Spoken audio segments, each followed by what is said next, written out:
Wanted to just go ahead and welcome you all to the Opportunity Task Force. Thanks for being here. Today, I'm excited to talk about and certainly welcome in conversation all of you here. And I'll be leaning on my dear friend and partner, Patience Ofodu, about who's been in conversation with us about the Good Jobs Challenge. So that's one of the federal funding opportunities that is available right now, a competitive process through the Economic Development Administration, which is part of the Department of Commerce.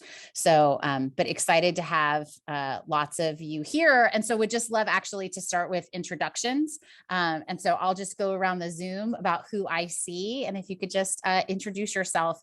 And also, if you are willing, I would just love to, if you could share just a question or an interest that you have, so I can make sure that this hour together is satisfying to you. So Barbara Hockett, I'm starting with you. Oh, so you just said my name. Do you want me to say anything else? Well, what do you want to know today from this task force? Anything? Yeah, I'd like to know what the driving focus is going to be, and how that decision was made. Okay. We have so many options in our world today in terms of directions to go. Okay, great. So the next three in a row will be Brian, Ken, and Dave. Go ahead, Brian. All right, Brian Dean, JP Morgan Wealth Management. For me, under the theme of diversity, equity, and inclusion, I've been really active in making sure that our recruiting efforts are specifically focused on the East Bay as a whole. I've said this many times that my industry, my employer, we have this terrible habit where we tend to, when we look at recruiting young people, we go to what I call the sexy schools in the Bay Area, right? Stanford and Cal. We lose sight of Cal State East Bay, St. Mary's, and even the community college, San Francisco State, obviously among them as well. So I'm making a very concerted effort to make sure we reach that population and provide those opportunities to them. I'd love to hear from this group how you all are approaching that and what results you may be finding there. Great. Ken. Good afternoon, Ken Mintz, immediate past chair, VBLC, and a member of the school board of San Ramon Valley Unified School District. Great. Dave. Dave Kelly, CPA firm of Kelly and Associates, LLP in Pleasant Hill. My longstanding interest has been the economy in Northern California, for that matter, not just the East Bay, and just making it stronger, making it more attractive to business. I recently came across an article published by the Hoover Institute that shows us being number 49 out of 50 states for business attraction, New Jersey being number 50. So to me, there's a lot of work to do. Okay. Thanks, Dave. Bob. So we'll go Bob, then Sarah, then Julia, then Sheila are the next four. Hey, everybody. Bob Linscheid, current member of the Executive Committee of East Bay Leadership Council. And frankly, I'm here to do a lot of listening. So I'm more interested in what you have to say than what I have to say. But appreciate all of you attending today as we carve out the next quarter or so of our engagement with each other. Great. Sarah. Hi, I'm Sarah Holtzclaw. I'm Director of Apprenticeship Programs with the Chabot Las Positas College District. Just interested in the future of the workforce in this particular industry. Cool. And Sarah from John Muir Health, you're going to be on deck in a minute. So thank you for being patient with our Sarahs. double Sarah situation. So Julia, then Sheila. Hi, Julia Dozier. I'm also with Chabot Las Positas Community College District. Interested in how the community college campuses can help and contribute to the growth in the area. Great. Sheila. Hi, I'm Sheila Hassel-Hughes. I'm the Dean of the School of Liberal Arts at St. Mary's College in Moraga. And so I'm also a new member of the leadership team for this task force. So also interested to hear from y'all and learn. And also wearing my St. Mary's hat.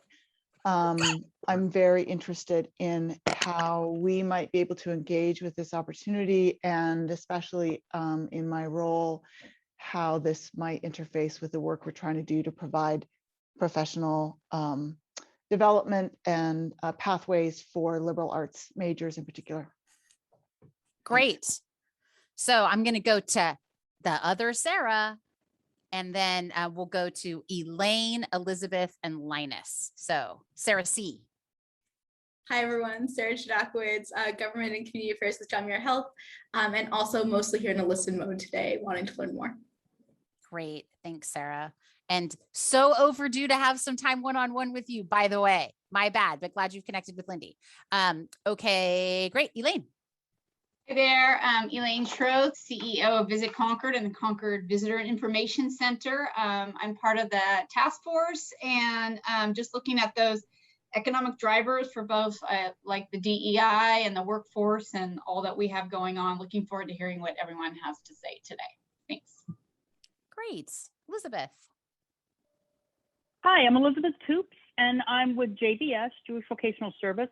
And we're really proud to be working with Los Medanos College, as well as College of Alameda in the East Bay on pre-apprenticeship programs leading into really high quality jobs in the water wastewater industry, public transit, trucking, really looking at sort of the mechanic and machining and operator kinds of trades. And we're really focused on ensuring that all residents of the East Bay have access to these great jobs, including women, including people from communities of color, those coming back to their community from being incarcerated, young people. So anyway, excited to hear about the conversation today. Great. Linus. Hi, Linus Schukel, Executive Director for John Muir Land Trust. And I apologize for coughing into my microphone before while somebody else was speaking. Sorry. So the Land Trust, the reason this really jumped out at me because the Land Trust specifically is running two programs that are emerging and really, I think, doing great work as they grow. One of them is Pointing to Success, where we've worked with the Contra Costa County Office of Education that provides mobile interpretive applications on property that really channels core STEM learning for kids that otherwise might be drifting in terms of that sort of information, and specifically targets kids that are of a very diverse population and so forth, and specifically women that might be interested in pursuing jobs in engineering. And we've had a good amount of success with that, a good amount of sponsorship, and it's been great working with the Office of Education along with NPS and others. But more specifically and recently is Family Harvest Farm, where we are working with emancipating foster youth that at age 18 age out of the system. And by coming and working on the farm, they're very PTSD and traumatized. There's a lot of trauma-informed care in this process. But by learning to sort of take care of the farm, nurture the farm, they learn to better take care of themselves. And it's meant to be job, not so much training about farm, but workforce development. And these kids, as they take on their apprenticeship for 1 year, maybe a second year, what we're trying to do is make sure they have the job skills to simply be in the workforce and deliver them to, we're having labor come out and lecture about, different strategies they might take to become, IBEW and whatever it might be, along with channeling to Los Medanos and other things with respect to maybe some advanced education. But there's a whole populace very much in need, both mentally, emotionally, as well as requiring additional training. And I think it's a place where EBLC could be very engaged, not just with the sort of more polished tier that we oftentimes deal with, but rather, folks that could really use a little bit of extra help and are really looking for a way forward. That's great. And for those of you, because this is the Opportunity Task Force with a lot of education folks, I would be remiss if I didn't say that NPS in Linus's world is the National Park Service. It's Oh, not okay. non-public school, which is what some of you might think. So, so anyway, I just thought I'd throw that out there. So next up on our introduction rounds, I'm going Jim to Patience, and then to Rebecca. Take it away, Jim. Okay, good afternoon, everybody. Jim Brandt, Managing Director with Wells Fargo Advisors and its Wealth Management Division. And as we speak, I just landed at Wells Fargo Advisors about 18 months ago. But as we speak, the firm is doing a listening tour among the numerous nonprofit organizations here in the Greater Bay Area. So number one, if you haven't submitted your nomination for the Philanthropic Awards event next month or in November, please do it. And number two, I am very concerned about how our council integrates, communicates, and engages as best as possible with our NPO neighbors. That's great. It's almost like you've been a board member in good standing for a very long time. Thank you for plugging the Philanthropy Award, sir. Really appreciate it. And Mark took the opportunity to put the link in the chat. So we did extend the deadline to Wednesday, end of day. So, and if you need help with that or whatever, just contact any of us on the EBLC staff and we are happy to help you there. All right, Patience, you're up.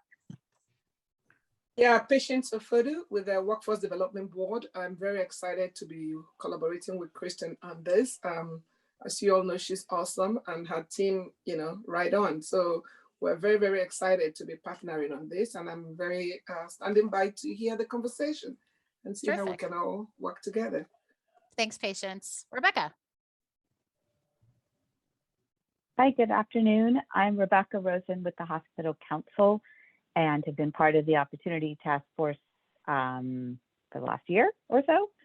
And for me, I'd say sort of connecting the dots between what I'm hearing from our hospitals in our two counties, Alameda and Contra Costa, and what I think this task force is focused in on. And one is workforce. We are looking at a lot of staffing challenges. We have some immediate issues, but we also have some long-term staffing needs in healthcare, hospitals, but healthcare generally. And then Jim's discussion about the nonprofits also brought up for me also the need to support our nonprofit communities because our patients in hospitals have lots of social needs that are not met by medical care. And how we do that is really important to us as well. So those are two things that I'm particularly interested in. Great. So we're going to go Ollie, Drew, and then Tom. And if it's Oli, I apologize. It's okay. It's Oli. Hi, everybody. Okay. I'm with Hillendale Home Care, and I'm kind of here on behalf of our marketing rep, Lorna. And we would just love to get more information as to how this, how we might be able to utilize this opportunity, especially because our agency also has a CNA school. So we wanted to see how this might be applicable to our students. Great. Thanks, Oli. Drew, long time no see. Hey, how you doing? Yes, long time no see. I'm Drew Douglas. I'm the Senior Dean of Workforce and Economic Development for the Contra Costa Community College District. I'll keep comments short, as a lot of folks have said so many eloquent and wonderful things. I'm really here to see what we could do to, align efforts with community colleges, workforce. There's a lot of great work that's underway, so I wanted to see what we could do at 4CD to be part of it. Great. And Tom Hansen. Hi, Tom Hansen with the IBW Local 302. And just wanted to come and join today to see what's going on and see what everybody's challenges are. Awesome. Thank you so much. Did I miss anybody? I don't think I did. Oh, yes, I did. Mark Orcutt. Hi, everybody. Mark Orcutt, Communications Director at the East Bay Leadership Council. Thanks, Mark. Okay, so thank you for taking that time. I find it so helpful to be able to know who's in the room, for us all to know what we're up to. And again, this is meant to be a real interactive conversation. And, please go ahead and use the raise hand function at any point so I can, or you can put a question in the chat. Try to keep yourselves on mute if you're not speaking. But I do really want this to be an informal, and like I said, I am mindful of time. So just to start off with around the what we're talking about. And so in the American Rescue Plan, what people in the know call ARPA, which was passed by Congress as the latest, that sort of the post-CARES Act funding to help rebuild.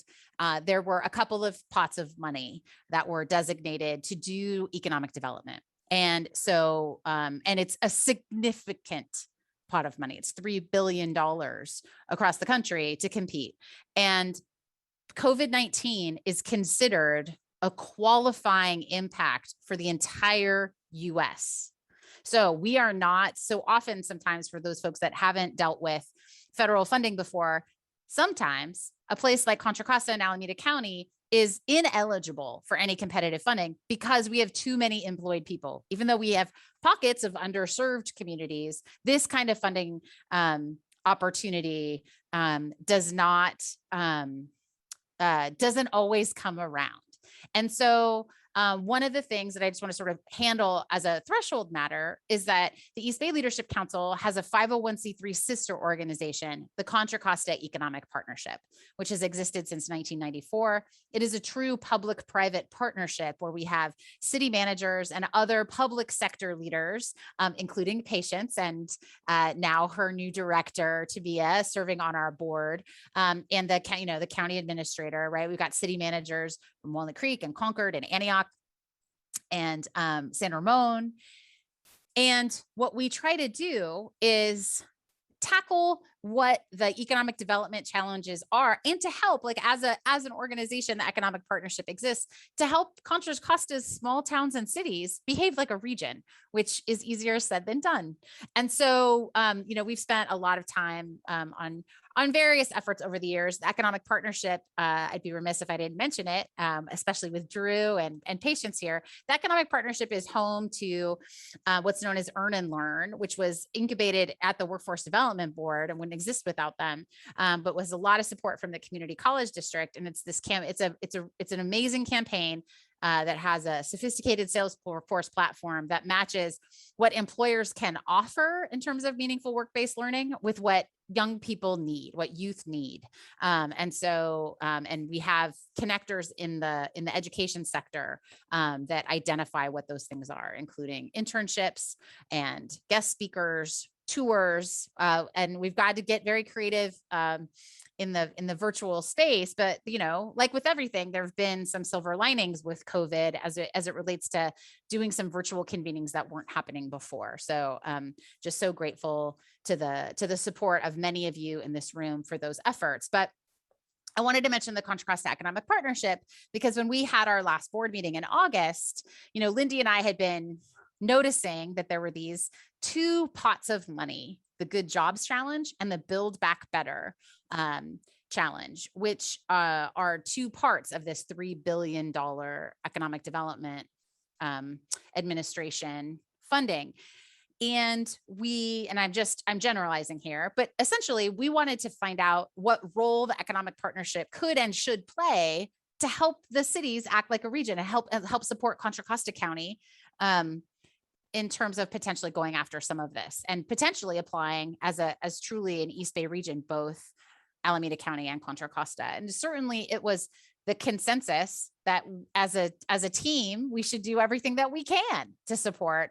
But we also heard from our public sector partners that there was some fatigue around all the federal stimulus that has been coming. And so there's plenty of money shouldn't say plenty. I say there is a significant amount. There are still unmet needs. I want to be careful with my language, but that there are there's a lot of federal dollars in the system right now and a lot of new rules about how all that should be spent. So one of the signals that we got was that actually maybe the economic partnership needs to pull people together and maybe in fact needs to not on our own, but in collaboration, go after this money. So what we did is we began a series of conversations to see what that would look like. That process has evolved. And I would say at this point, it does not look like the economic partnership will be the applying entity, but we will be a part of a constellation of efforts. Because I do think that our cajoling and our encouragement and saying that the private sector doesn't want to be left out of this opportunity, I think it had an impact. And so now we do have a couple of public sector partners that are willing to actually apply for both pots of money. So for the purposes of this conversation, we're not going to be talking about the Build Back Better challenge. That actually has a really tight time frame, and that application is due in October. So to the extent that we can send email updates and talk, but there, we have gotten some indications that that there will be a Contra Costa application for that, specifically focusing on funding some projects related to the Northern Waterfront Economic Development Initiative, which makes my heart sing because EBLC spent 2014 to 2017, 2018, really a lot of, I mean, Barbara's nodding her head, a lot of task force meetings, all about what that would look like to be more intentional about supporting high wage jobs on the northern waterfront of Contra Costa, stretching from Hercules all the way east out to Oakley. And so, Antioch and all along the waterfront. So I just wanted to mention that by way of context and introduction so that you know that if you want to talk about that, email me offline and I can point you in the right direction about where that's headed. But I am also glad that there is movement there, because I was a little frustrated that I didn't think that our small shop had the capacity to go after that money, but it's good money to go after. There's this mid-October deadline. It's a pretty short application, but if you get funded, you get $500,000 to then properly plan and apply for phase 2. And those projects range in size from $25 million to $100 million. So I'm hopeful that, that there will be a successful application there. So today we're talking about the Good Jobs Challenge. And so, the Good Jobs Challenge is designed to help get Americans back to work by investing in 3 different things. And so number 1 is developing and strengthening regional workforce training systems that support sectoral partnerships. Okay. Those are a lot of words that a lot of you are used to hearing. And for some of you, you're like, huh? But developing and sectoral partnerships. 2, designing sectoral partnerships, and 3, implementing sectoral partnerships that will lead to high quality jobs. Okay. So what they're talking about, and just what we're hoping to see here, and why I'm so glad that Patience is on the phone, is that whereas it looks like with the Build Back Better challenge, that will probably be a Contra Costa specific application. What we're talking about with the Good Jobs Challenge is a joint East Bay application that the Contra Costa Workforce Development Board is really taking the lead and collaborating with the 4 workforce boards, because we do have 4 workforce boards in the East Bay.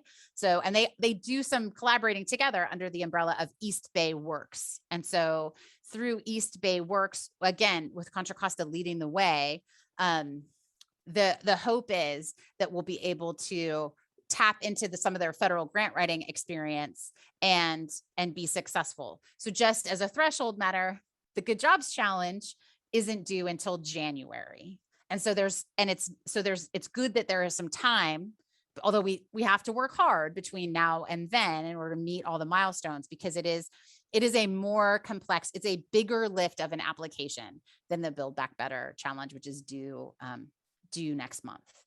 So what we've done as a process and the way that we've been involved in it is that it was great. It was so easy to get on the phone with Patience and her director, Tamina, who is new, and that they, and also with the economic development staff of Contra Costa County, Amalia Cunningham and Sam, I'm forgetting Sam's last name, Patience, starts with Rodriguez. Yeah. And so Sam and Amalia with Patience and Tamia, because the truth is you need to have both expertise, both workforce development and economic development experience in order to be successful with this application. And then what we're trying to do is include everybody that needs to be included. And so what we've started to do is to begin to brainstorm which sectoral partnerships we should focus on, and which of these three kinds of things that I just talked about that we should work on. And there is definite, and also we're working collaboratively with the East Bay Economic Development Alliance, right? They're across both counties like we are. And I can't say enough great things about my friend Stephen Bader, who's at the helm there, who got one of his staff people to actually enroll in the Manufacturing Institute's technical assistance about all this. So I'm trying not to make your head spin and do too much federal speak, but I'm putting a link in the chat right now. So the Manufacturing Institute launched a boot camp for how to successfully apply for this grant. And there's a staff person from EDA that got selected to participate. And she has shared the materials with us from their first meeting. Just to give you a representative information, there are 10 different organizations that applied and got selected from Ohio. There's 4 from Texas, 1 from Tennessee, 1 from Virginia, Washington. There's a joint alliance between Iowa, Wisconsin, and Minnesota. And 1 from Alabama, 1 from Arkansas. And there's exactly 2 participants from California, 1 from the Fresno County Economic Development Corporation, and then the East Bay Economic Development Alliance. And from what we've heard is that the EDA and the Manufacturing Institute are thrilled to have California participate, because typically California doesn't engage in this, which might have something to do with my comments off the top about the fact that we're not eligible for this stuff often. So anyway, I'm seeing some nods from Julia and other folks. And so it's nice to have Allison's participation in the boot camp. And so what we, as we approached this sort of as a beginning step, as we were conceiving of what sectoral partnerships we would go after, we really thought of really kind of 2 options. And again, I'm totally generalizing and I'm painting with a broad brush. So initially we thought of, that option 1 would be to look at the economy of the future, right? You can think of it as clean, green, and unforeseen, right? Planning for the innovation of the future. And this ties nicely into a lot of the climate goals that are embedded in all of this federal grants, and it embeds nicely with what Assemblymember Tim Grayson is trying to do with his Green Empowerment Zone bill that East Bay Leadership Council was a part of. And this effort and I really want to give a lot of credit to the energy companies that have been longtime members of EBLC that are investing significant amounts of money in green jobs locally and what they're trying to do to transform the 2 refineries becoming renewable diesel facilities, 1 at Marathon, 1 at Phillips 66. They're different approaches and totally different facilities. But I did want to mention that those were all the things that we were thinking about, but also thinking about what we can do in terms of partnerships with PG&E and dealing with modernizing the grid and thinking about generation of clean power and all the job demands for that entire sector. And I'm excited that Elizabeth is here. They've done so much with pre-apprenticeship with water and wastewater. And so that should definitely be a part of the conversation. And obviously we certainly want an equity lens, but certainly within this, we were thinking of advanced manufacturing, construction, skilled trades, you name it. These are all the things that we want to explore. And then really kind of the second bucket is the healthcare space, and thinking about within healthcare, right? Obviously we have the nursing shortage that is in the news all the time, but it's way beyond that. So in thinking about, what are the needs? And as we've kind of evolved in our thinking, we're kind of looking at the health issue as healthcare in kind of 3 different areas, right? So there's dental needs, there's the allied health bucket, and then there's mental health and peer support. And obviously there's some learned healthcare folk that can talk about this and think about it in much smarter ways than we have so far. But that was just kind of an initial, sort of our initial thinking. So where we are at in the process is needing to again, think about how to build out the partners. The sectoral partnerships exist with backbone organizations, but also explicit promises from the private sector about employment offers, right? And California really needs to be represented and engaged and involved in all this. Hi, Betty, thanks for joining us. Is that because, right? And the data that's most recently out is so clear. We still have we have high unemployment that we need to deal with, even though there are a lot of job openings in California. And so how is this working? And how can we make sure that we're serving these harder to employ populations and giving them the training that they need so we can meet the needs of employers? So, but the idea is that there's a system lead entity, right, that is eligible for an EDA grants, right? So that's a nonprofit or a public sector agency. And so, but then there will be there's sectoral partnerships that are a part of this, right? That include labor, community colleges, kind of touching every aspect of the workforce system. It's clear from this funding that they're open to really radically changing how it is that we approach workforce locally. And what's exciting is to be able to partner with all the key agencies. So I think one reason we wanted to kind of have this task force is to get, sort of share this information. But what we're going to need to do between now and January is work closely with the private sector to get the kind of employment promises that are going to need to be important, that are significant in order to do well in this application. And so it can't just be the supply side of the folks that are going to provide the education and training. We really have to have the entire sectoral partnership of the private sector. And it doesn't just have to be the private sector. It can be the public sector employing folks. And there is the idea is that these are folks that can get trained and hired in a tight window, right? 12 to 24 months. So, because certainly wearing a different one of my hats, I'm talking about the teacher shortage that we have, right? And so, but you can't start and finish and get hired in a bachelor's program to become a teacher in the time frame for this particular grant. So, but that's the kind of stuff that we're talking about. So I'm gonna pause there and want to just open it up for patients. Can I impose on you a little bit to just add correct anything I screwed up, or add any more commentary about what we've talked about or where we're headed? Kristin, you're awesome. So you didn't screw up nothing. You covered everything very well. It's been a very exciting opportunity. And I'm happy that East Bay Leadership Council is bringing it up today for you to weigh in. And we want to really be successful with this. And we feel like the regional collaboration is going to be a better way for us to be successful, which is why we are including the other workforce boards in the East Bay. So again, you totally covered it and nailed it. So we're here to hear what you have to say.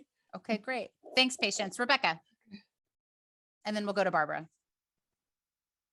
I was just curious, in the the grant, what are they called? The application that you have to put forward, and the information you've received so far about this challenge. Is it very specific on how you spend the dollars? I mean, does it have? You mentioned training. I mean, is it just? I mean, past grants through like workforce development boards have had to have some specific types of things.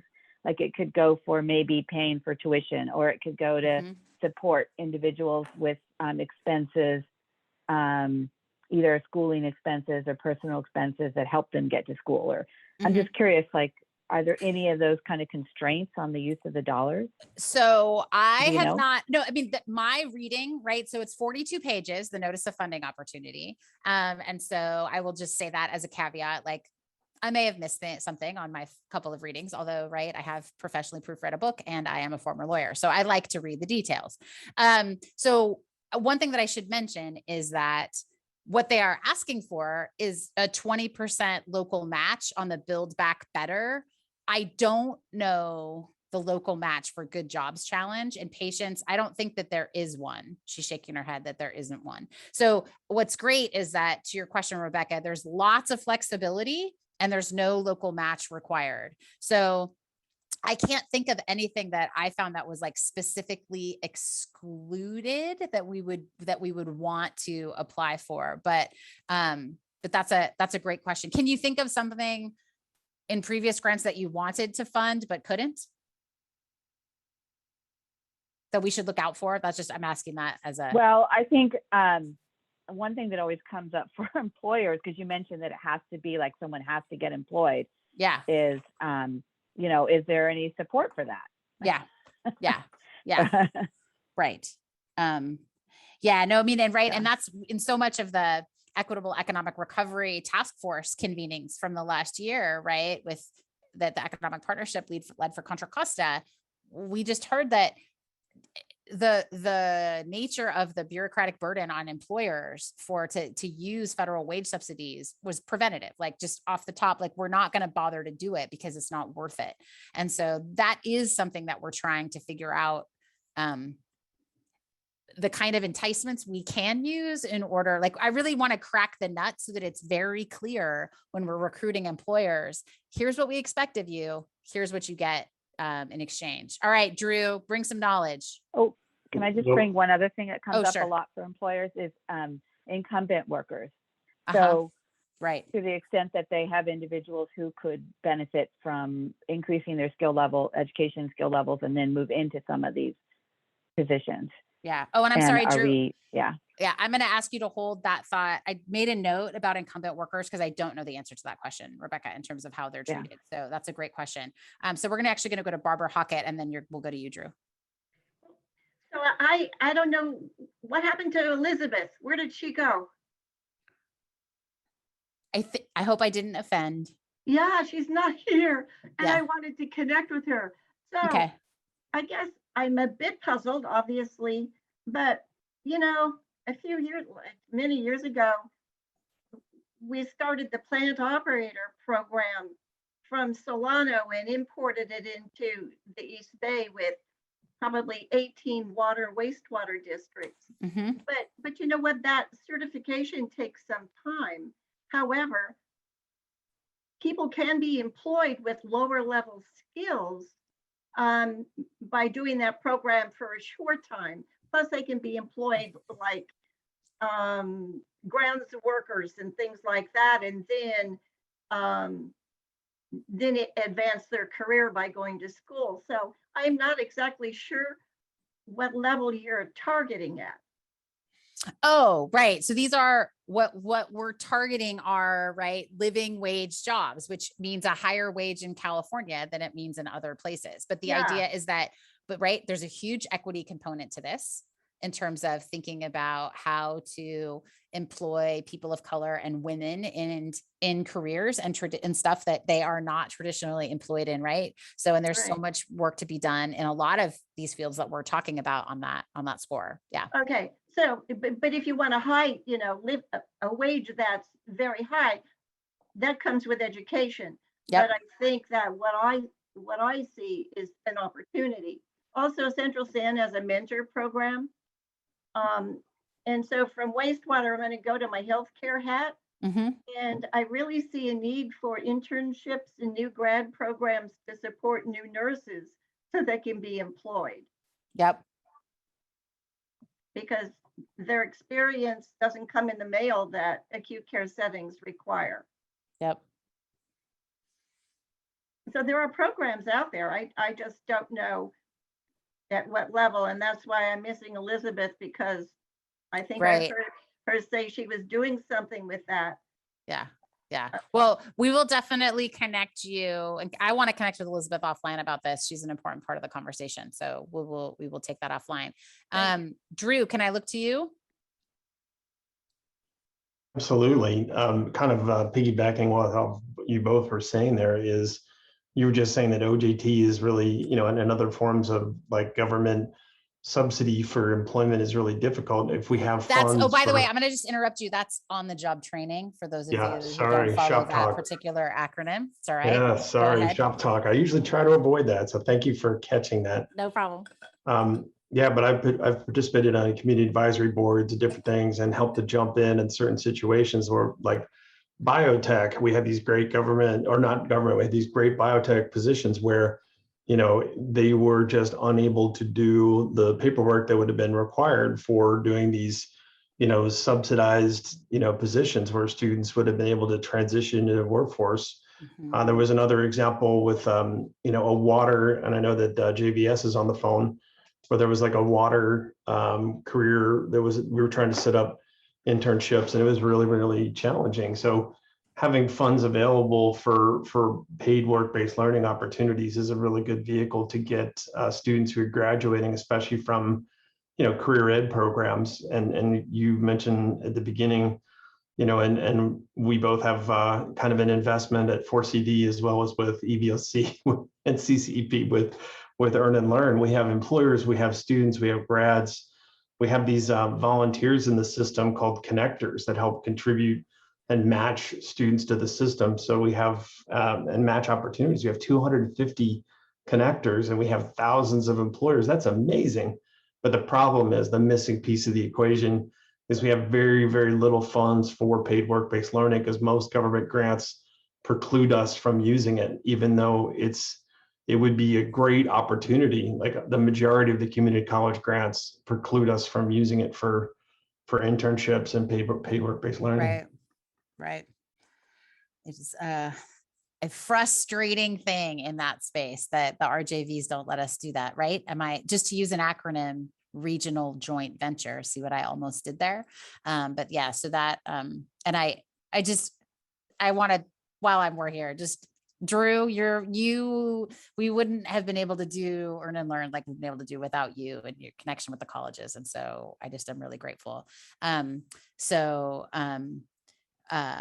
yeah, so I don't know if I want to, if folks want to jump in, you know, sort of Sheila, if you have some initial thoughts, you know, Sarah, if you want to come at this from, you know, your college district and, you know, we really are working across county lines. And so would love to get your thoughts. Sheila? I accidentally unmuted myself, so I guess that's the signal that I'm on.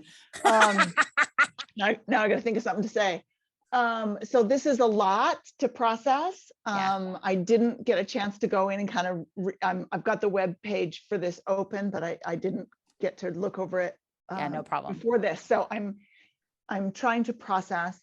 The one thing I've heard that makes me particularly interested from the perspective of a private nonprofit 4-year college, especially thinking about our undergraduates at least, is the internship pathways and opportunities for paid internships. I mean, we're not, so we have a lot of students who qualify as low income, high need, et cetera, but they're full-time college students and trying to work on the side, and often end up taking underpaid, underskilled job opportunities because it's the thing they can fit in with their studies. And they pass on exploring internship opportunities because they're too often unpaid, et cetera. So that we don't want to see our graduates underemployed after a 4-year degree. So yeah, no, it's a huge equity issue, you know, just in terms of and I say that as someone who was in policy and works in policy and politics, probably one of the areas that are the most egregious about unpaid internships. We had a student who, after having some conversation with the new internship liaison coordinator in the governor's office, probably 2 years ago, they revamped that, in part informed by some of what we shared with them. We were able to place a student in an internship in Governor Newsom's office last fall, entirely remotely, and we funded her through our Liberal Arts Bridge scholarship program because it would have otherwise been unpaid. And the governor's office will not pay. But they do now require that the institution pay. Yeah. Fortunately, we had this donor funded program in place. But yeah, that kind of thing's a challenge. Yeah. Yeah. Well, okay. So Dave, can I put you on the spot as someone who is a small business owner who cares about the future of the economy? And I also have had people whisper in my ear about the shortage of CPAs over. I mean, I know we're not talking about accountancy as one of these particularly targeted fields, but what do you need as a step, in order to potentially say, I'll hire 2 people, or what advice do you have for us as we move forward? You're talking to me? Yeah, you. I didn't catch the name. It's okay to pass. It's okay to pass if Okay. you don't. But yeah. We use students right now from St. Mary's, and we pay them market rates, but we make sure that they can come in ready to go to work. And a lot of that means that they have aptitudes that are probably more quantitative than otherwise. And they do a great job. And we've always had good results from them. Freshmen are too young, but the sophomores on up work out very well.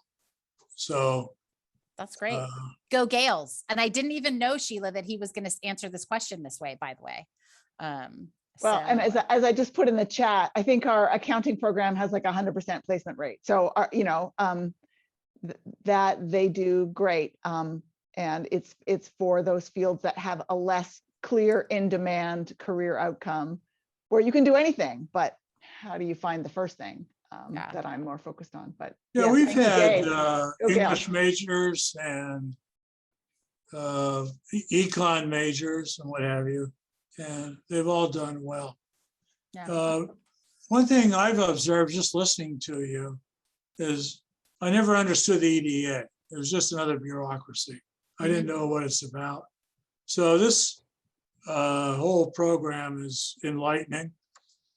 I can come to appreciate the amount you have to do, amount of effort to drill down and get it to work, to implement it.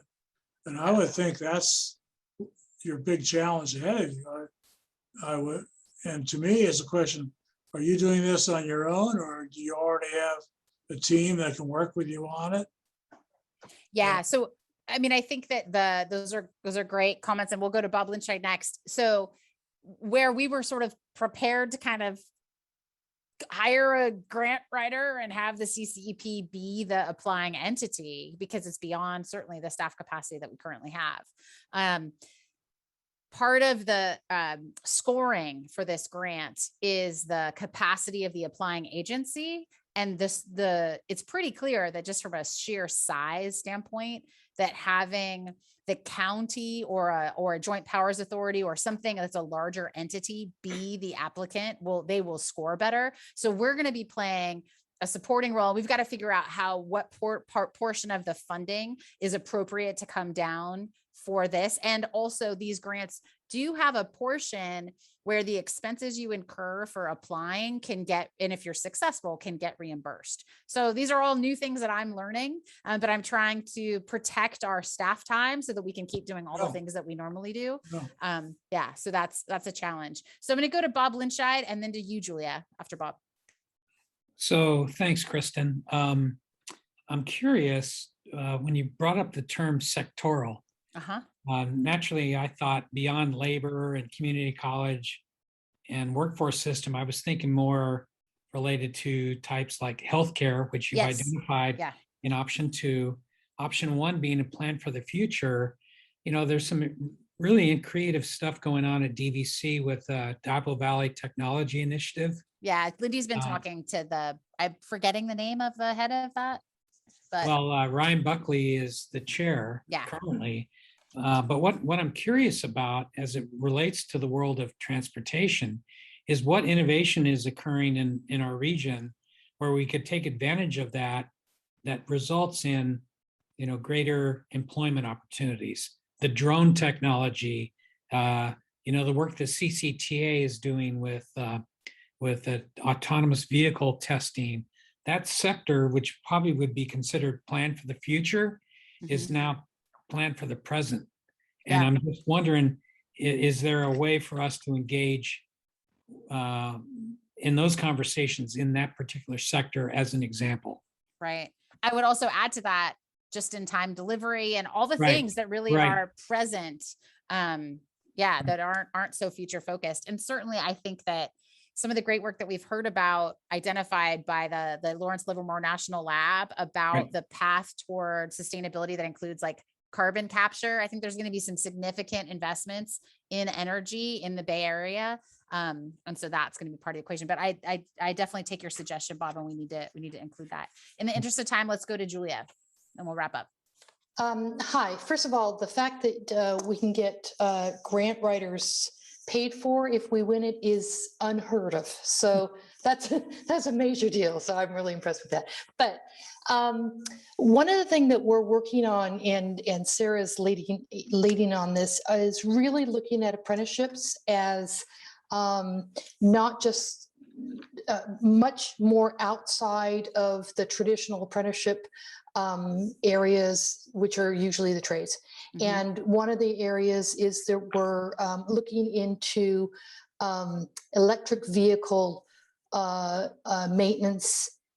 So those are electric buses, electric cars, because the manufacturing themselves are out ahead, but getting people to actually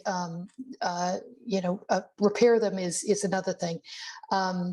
And also we're taking the apprenticeship model, if you will, into healthcare. So we've got a health coach program. We're also looking at optometry. The California Association of Optometry optometrists came to us and asked for that. So the reason why I'm bringing this up is because that combination of having people work in a job while they're learning, earn and learn in the real sense of the word, is so effective for everybody. And so if there's a way that we can get funding so that employers can get maybe even just offset the hours that they're paying someone to be, it's an internship and training at the same time.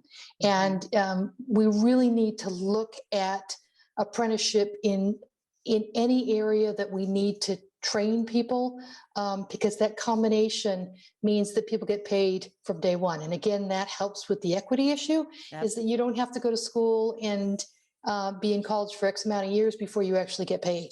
And so that's one of the things we're really looking into. And until we really crack that nut, we're not going to make the kind of equity strides that we need to. Absolutely. So that's a great point, Julia. Ken, want to bring you into the conversation? You're muted.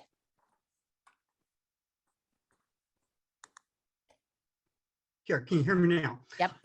As a foundational piece, when you look at particularly high school, the need for internships for kids to motivate them early on in order to feed into these types of apprenticeship programs and earn to learn type programs later on.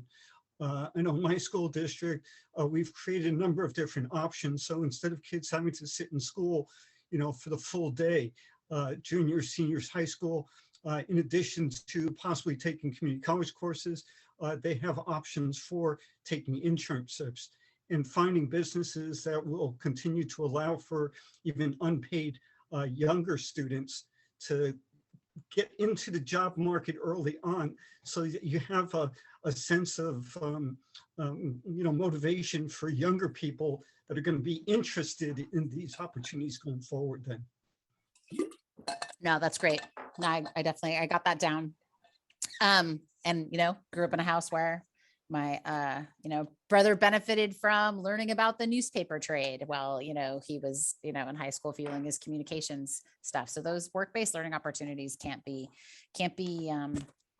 overstated enough. I mean, just so people learn what's beyond. And then to Julia's point about the electric vehicle maintenance piece, I mean, there is a need for robotic maintenance, right? As the whole logistics sector, what's happening with with all the warehousing, I was just having a conversation with someone this morning talking about how a robot has 1,000 pieces. And so it's pretty likely to fail with 1,000 pieces at something. And so it's important to have the people trained locally that can go into that. And many of you have heard me talk about when I learned just how short supply elevator repair people were. It was like, forget law school. I don't know why I didn't just go learn that. And it's a really good wage and got to do some work there. So I am mindful of that. We are at the of the time. And so, because we are wrapping at 2:30, but I wanted to certainly we're at the beginning of the beginning. And I am gratified about the collaborative nature of how we work across organizations, right? Having years of collaboration built up with East Bay Economic Development Alliance really pays off at moments like this, where we're really trying to work closely with our public sector partners like patients and others. And that we have folks like, I consider, right, Barbara Hockett, a Jane of all trades, that she can be like, here's my wastewater and here's my healthcare hat. And there's a need across all of those things. So consider yourself an unpaid consultant. I know we're talking about paid work, but I definitely would love to continue the conversations that we're having here. And I know patients would welcome the input and what are the critical difference that will make us successful or not successful is figuring out how to get the meaningful hiring commitments from the trades, from the employers, to get us over the finish line before that January application. And the results, hopefully, if we get things funded, are to charge the things in our economy that will help all the sectors. So even the ones, right, because there is such ancillary benefit to improving employment and supporting things, so anyway, but I do want to acknowledge we are in the, about halfway through Hispanic Heritage Month, or Latin or Latinx, depending on how you come at this. I know I'm learning, always learning, but we just have been promoting what's going on in Concord. So Elaine, the Taco Trail is going in Concord if you want to go enjoy tacos in Concord. But I know it's virtual, but I just get so excited to see so many of you. And Julia, we did not have pandemic in 2020 on our bingo cards when we had lunch 100 years ago in the Tri-Valley. So it's very nice to see you kind of in what everybody's been through. So my closing comment is just to say, please keep sharing your ideas. We'll be updating you, sending you some emails, and just invite you to stay in the conversation. And I know for some of you are more ensconced in this work than others, but certainly just kind of maybe in closing, just bringing it back to where Jim started, which is please consider submitting a Philanthropy Awards nomination by the end of the day on Wednesday. And also, if you have ideas about the ways in which, because certainly East Bay Leadership Council is going to be thinking about the ways we can step into the void for what nonprofits need, because the nonprofit sector is such an important part of our economy. And so, and childcare and the care economy and all the things, like I'm looking at Betty. And we've had so many conversations about all the work that needs to happen for the East Bay to have a more sustainable economy. And we couldn't do it without all of you and your membership in EBLC and all the ways you support our work. So I will leave it there and say thanks. See you next time. But November 18th, set your clock, Philanthropy Awards, participate, it's virtual. See you later. Thanks so much. Thanks, Kristin.